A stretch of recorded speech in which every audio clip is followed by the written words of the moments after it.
f7. So one of the retreats is bishop to f8 and bishop to g7. Oh, hello. Nordebek says no. He buys the bluff. Or was it a bluff, David? I don't know if it was a bluff. I would have just taken the bait and asked Magnus to prove it. Now I'm looking at the fact that Magnus can, at the very minimum, take this bishop off the board. Is there something else? Okay, I'm going to dig deep here with our silicon friends. And knight d5, wow. After e takes d5, computer says... Knight 5, yeah. Bang. What? This is beyond most humans' capabilities, but Magnus engines, they see this type of stuff. Another knight lands, and if this knight is captured... The other knight, that is incredible. And the speed with which Abdusattor refused to take that also shows his understanding of these positions. You can part ways with the dark square bishop, even though you play g6, right? That's a scary thing to do when you've got those holes on the king side, h6 and g7 and f6, all those dark square holes. So he understands that there's no real way for white to take advantage of that. And that's kind of a deep understanding to do that when most people, I think, would be really afraid. Yeah, and Magnus, it feels like you say, Simon, he was trying to be too clever, maybe, and actually trading off one set of minor pieces just makes Black's position look so much more attractive. Visually, the fact that he's slightly cramped doesn't, well, it's not an issue now, simply. Yeah, it's quite nice as well, Queen d8, isn't it? Yeah, it's just a nice move to make. Yeah, it's kind of a pretty way to... He's done it once before in the game, by the way, Si. It's on the board. Yeah. There you go. It's good that we got our expert here. I mean, thank you, guys. that. I got your back. Yeah. This e5 move, I want to play f5. And The other expert, Simon versus Tanya.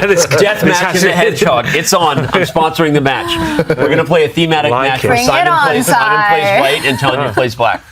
Yeah, he needs to take them now. I don't understand why you play Queen d8 and then don't Danny, play you're Queen moving a8. the board. Oh, that's not a good thing. I thought I stopped that move. I've made some decent predictions today, but I was just asking for science. I wasn't suggesting, I was asking for science, and now he goes for it. It might backfire for Nordebek, right? And it's an affliction that all chess players should avoid when you're nervous, and I feel like Nordebek saw a ghost there, because e5 is a panic move. Yeah. Abdusattorov's kind of given him a helping hand. And okay, rook f7 looks like he's just contorting now to get his pieces over to protect the black king. The question is, what does Magnus do next? Is it your move, Simon? Just get rid of that black knight on h5, the kind of plug that's stemming the flow on the king side right now. It's not easy for either side. You can maybe go after the d pawn as well, but black's queen will move. Black's queen has targets as well on this side of the board. I think he has gone after the d pawn. He has. So, yes, Did it. Played rook He's e1. switching to that one. I'm waiting for Magnus as well to push his pawn and maybe switch the bishop to this side. I love that I idea. love that idea. That's, That's full board awareness, Holmes. Get some. Yeah.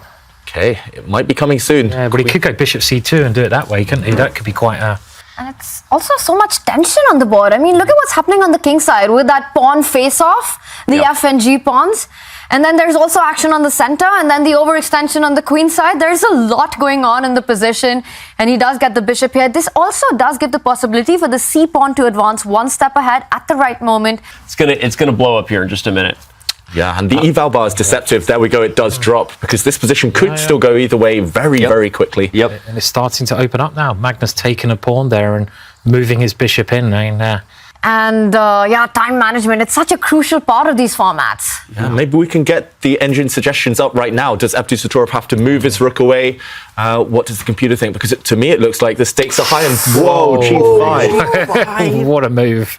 If it's good or bad. Good or bad, it's a move. It's a move.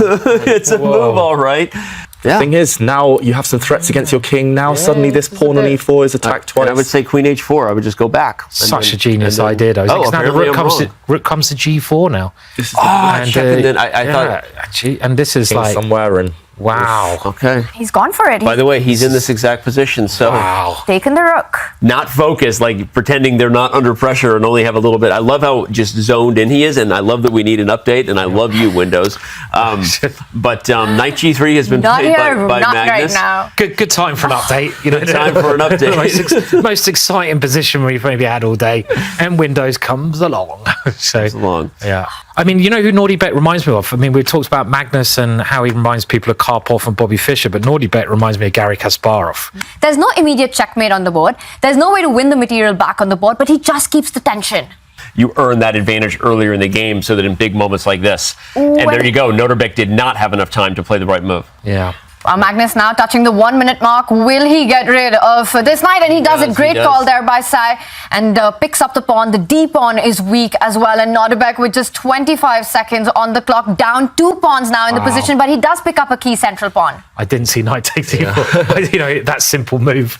This is why they're so good. They see one move deeper. Magnus had foreseen that he's dropping the e-pawn, but he just gets his king out of dodge. The white king now is actually just running away. And okay, nice pin there from Abdusattorov. Don't pick up that black knight. The white knight is needed to block the g-file. There's checkmate threats there. It's crazy position. I mean, Brilliant play by both sides. Yeah, brilliant. I mean, they're both under a minute now, and it's only a 1 pawn advantage. And Magnus giving the pawn back now. I think it's a great idea. If he gets to the end game, he's the only player who can win, and we know he loves the end game. And if knight takes, well, then now d6 falls. I think you could probably take both ways, but rook takes seems to be the... Nordebek just avoiding any queen trades here. He has to go for Magnus's king. Yeah, but rook takes d6 as rook f8, isn't it? I mean, it's such a wild position, this, that, again, the evaluation part, I think, is misleading, and they're both so short a time. I wonder if queen takes is better, so that if the knight moves, you can play queen d4 and get the queens off the board. Nice, Danny. I think that might be the key. The white queen and king were both lined up on the f-file. You needed to move one of them. There would have been too many tactics, as Simon pointed out. Look now, the evaluation bar is pretty Great even. move, though. It's- He just walks with the king to the center of the board. Anyone's game, this. I like that move Anyone's because now game. he'll take the queens off the board even if he doesn't win the d6 pawn. I think he might have tried to play queen d4, just using the practical edge. What is that a win? He just wow. queen d6? Yeah. I think for the 4 seconds. And look at, he reacts. He knows he's made a mistake.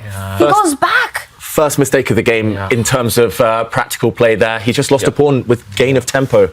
But the queen guards g1 now, so knight f5 is on the agenda. Yeah, oh, he's just swapping Oof. off. Oh, man. That was a Magnus. shame. 1 second, and did he get flagged? Well, under 1 second when he made that move, but it's not going to help him here. 2 pawns down, and he's had to retreat his knight. Attacker's gone. This is a mathematics equation now. Just knight So f5 coming in. close, David. Look at the close. queen's board geometry. She doesn't guard g1 anymore, but she guards g5. Yeah. So there's no more checks that follow. this- Although king f1 would have allowed queen h3. So Magnus is very careful 1 about second. that. And this queen d4. Wait, did he make it? Did he move it or make not? it? He didn't. Killer. He lost Oh. on time. Yeah, he's losing. Oh, right here. wow. And Nordebek loses on the clock. What a game, what a win, an absolute wild ride there. And